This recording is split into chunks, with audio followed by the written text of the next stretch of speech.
રાજ્યમાં 3 દિવસ કાળઝાળ ગરમીનો પ્રકોપ યથાવત રહેશે। ગરમીને લઈ હવામાન વિભાગની આગાહી। 28 મે બાદ તાપમાનમાં 2 થી 3 ડિગ્રીનો ઘટાડો થવાની સંભાવના। 28 મે સુધી સૌરાષ્ટ્ર કચ્છમાં ગરમ પવન ફૂંકાવાની શક્યતા છે। 42 ડિગ્રી સાથે રાજ્યનું સૌથી ગરમ શહેર રહ્યું ગાંધીનગર।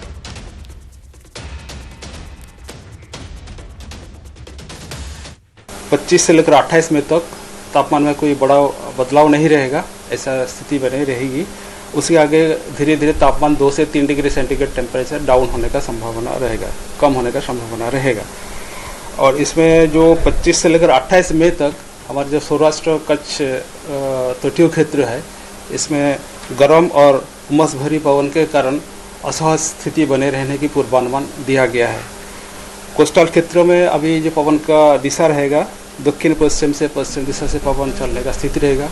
और स्टीप प्रेशर ग्रेडियंट के कारण जो हमारा स्पीड है 25 से 20 नॉट गस्टिंग टू 25 नॉट होने का संभावना रहेगी।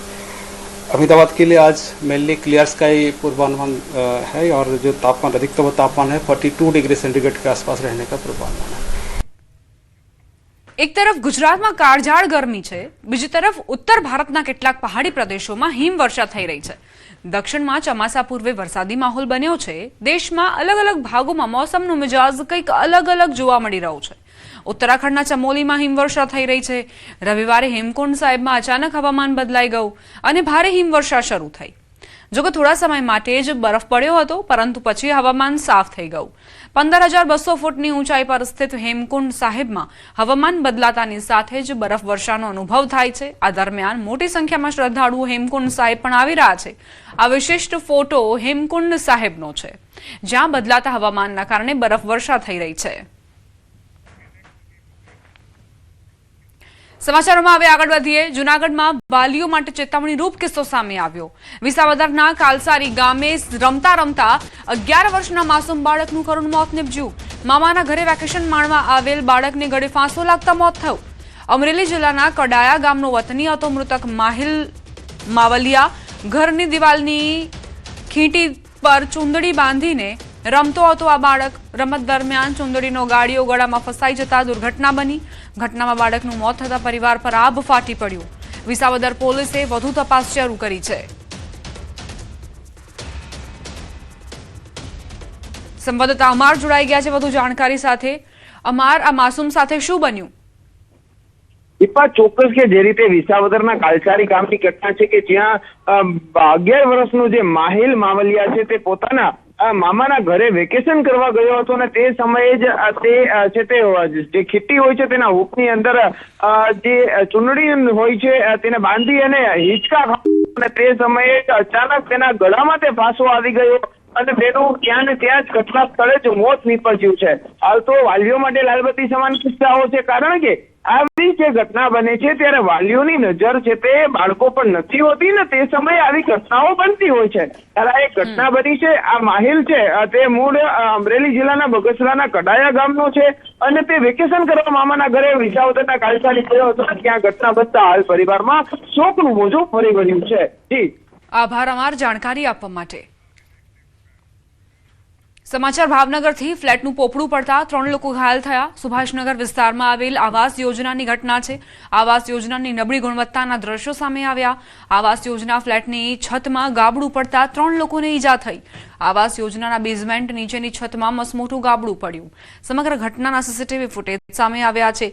ઓચિંતું છતમાંથી ગાબડું પડતા સમગ્ર ઘટના સીસીટીવીમાં કેદ થઈ। ઈજાગ્રસ્ત યુવકને માથાના ભાગે વાગતા સિવિલ હોસ્પિટલમાં ખસેડવામાં આવ્યો છે। સીસીટીવી ફૂટેજ આપ જોઈ શકો છો કઈ રીતે આ 3 વ્યક્તિ નીચે ઊભા છે। તેમને એવો ખ્યાલ પણ ન હતો કે ઉપરથી આવી રીતે છત ધરાશાય થઈને તેમને ઉપર પડશે। આ પોપડું નીચે પડતા જ એક વ્યક્તિ ઈજાગ્રસ્ત હાલતમાં હોસ્પિટલ ખસેડવામાં આવ્યો છે। હવે સવાલ ઉઠી રહ્યા છે કે આખરે આ આવાસના મકાન કઈ ગુણવત્તાને ધ્યાનમાં રાખીને બનાવવામાં આવ્યા છે। ફ્લેટનું પોપડું પડતા જ એક વ્યક્તિ ઈજાગ્રસ્ત થયો છે, તેને હોસ્પિટલ ખસેડવામાં આવ્યો છે। આણંદમાં નકલી ખાતર બનાવવાની ફેક્ટરી મામલે પોલીસને સફળતા મળી। જિલ્લા એસઓજીએ આરોપી રઘુવીર સોલંકીને ઝડપી પાડ્યો। નાપાડ વડોદ રોડ પર ધમધમતી હતી નકલી ખાતરની ફેક્ટરી। તમાકુની ખરીમાં બનાવાતું હતું નકલી ખાતર. અલગ માર્કની 3500 ખાતરની બેગ જપ્ત કરવામાં આવી છે. જિલ્લા એસઓજીને આ સફળતા મળી છે. જિલ્લા એસઓજીએ આરોપી રઘુવીર સોલંકીને ઝડપી પાડ્યો. નાપાડ વડોદ રોડ પર આ નકલી ફેક્ટરી ધમધમી રહી હતી. ખાતર બનાવતી હતી. તમાકુની ખરીમાં આ નકલી ખાતર બનાવવામાં આવતું હતું. અલગ માર્કની 3500 ખાતરની બેગ જપ્ત કરાઈ છે.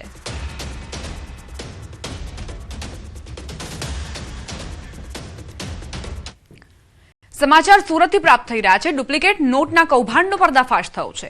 સચિન પોલીસે ગણતરીના કલાકોમાં 4 આરોપીઓને ઝડપી પાડ્યા. બકરાના વેપારીને 50,000ની લેવડ દેવડમાં ડુપ્લિકેટ નોટો પધરાવી. આરોપીઓએ 2 બકરાની ખરીદી કરી 500ની 100 નોટ આપી હતી. તપાસ દરમિયાન 97 નોટ ડુપ્લિકેટ અને એક સરખા નંબરવાળી હોવાનું બહાર આવ્યું. આરોપીઓ લિંબાયત વિસ્તારમાં રહેતા હોવાનું સામે આવ્યું. તપાસ દરમિયાન ગોડાઉન અને ઘરમાંથી 500ની કુલ 322 ડુપ્લિકેટ નોટ જપ્ત કરાઈ. જપ્ત કરેલી રકમની કુલ કિંમત ₹1,61,000. આરોપીએ પુરાવા નાશ કરવા નોટો પાણીમાં પલાળી અને બાળી નાખવાનો પ્રયાસ કર્યો હતો.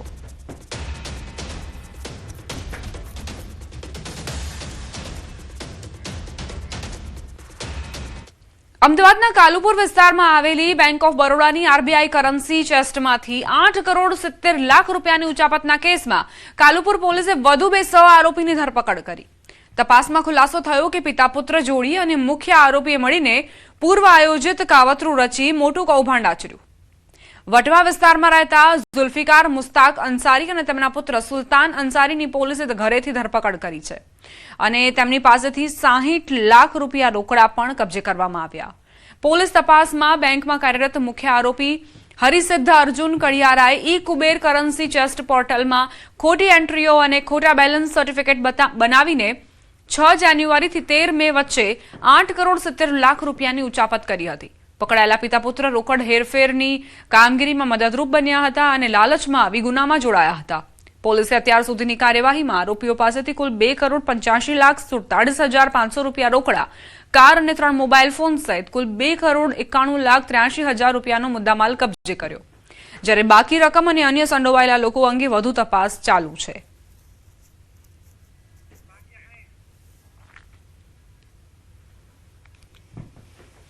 ભાઈ કડિયારા નાઓને મુખ્ય આરોપી તરીકે બેંક ઓફ બરોડામાં ઉચાપતના જે 8 કરોડ 70 લાખ રૂપિયા જે એમને ઉચાપત કરી હતી તેમાં એના અનુસંધાને તેમને અટક કરવામાં આવેલા અને એમની સાથે મુખ્ય 2 આરોપી, બીજા સહ આરોપી એક સુલતાન ઝુલ્ફિકાર સુલતાન અંસારી અને સુલતાન ઝુલ્ફિકાર અંસારી એનો દીકરો 2 જણા રહે વટવા. તેઓની પાસેથી 2 સહ આરોપીને અટક કરી અને ઉચાપતમાંથી એમની પાસેથી 60 લાખ રૂપિયા અંદાજે રિકવર કરવામાં આવેલ છે અને વધુ તપાસ આગળ જારી છે. હજી તો મુદ્દામાલમાં તો 8 કરોડ 70 લાખ રૂપિયાનો બાકી, એટલે ટોટલ 8 કરોડ 70 લાખ રૂપિયાનો છે. એમાં 2 કરોડ 85 લાખ રૂપિયા હજી રિકવર થયા છે અને આરોપી આગળ હજી બીજા કોઈ તો તપાસમાં આગળ ચાલુ છે. હજી કદાચ 1-2 આરોપી જે એને સહ આરોપી બેંકવાળા કે કોઈ પણ હશે તો એ આગળ અમે પકડવાની તજવીજ કરીશું. જેમ જેમ તપાસમાં નામ ખુલતા જશે તેમ આગળ એમની ધરપકડ કરવાની. અમરેલી જિલ્લાના જાફરાબાદના કડિયાળી ગામમાં સિંહનો આતંક જોવા મળ્યો. ગામમાં શિકારની શોધમાં સિંહ ઘૂસી આવતા પશુઓમાં ભારે અફરાતફરી મચી ગઈ. સિંહ પાછળ અને આગળ પશુઓ જીવ બચાવવા દોડતા જોવા મળ્યા. સમગ્ર ઘટના સીસીટીવી કેમેરામાં કેદ થઈ, જેનો વિડીયો હાલ સોશિયલ મીડિયામાં વાયરલ થઈ રહ્યો છે. સ્થાનિકોમાં ભયનો માહોલ ફેલાયો છે.